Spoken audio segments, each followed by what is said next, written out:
कल रमज़ान की 27वीं ताक़रात थी।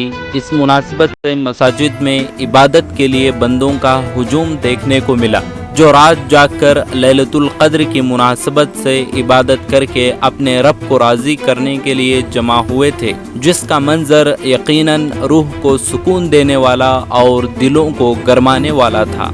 शौक़ इबादत में क्या बूढ़ा, क्या नौजवान और क्या बच्चे, एक तरफ मिल्लत के बुजुर्ग और नौजवान जहां शरीक थे, वहीं मासूम बच्चे भी इसकी ज़ीनत बने हुए थे। कुछ इसी तरह के मनाजिर कल रात बेंगलुरु शहर के मुख्तलिफ मसाजिद में देखने को मिले, जो यकीनन काबिले दीद थे। लैलतुल क़द्र की अहमियत को समझते हुए तमाम मुसलमान नमाज इशा से लेकर क़ियामुल लैल और तिलावत कुरान पाक जैसी इबादत में अपने को मसरूफ़ रखे हुए थे। कुछ ऐसी ही तस्वीर और वीडियोज़ हम आपको दिखा रहे हैं जो वाकई दिलों को ठंडक पहुंचाने वाली हैं।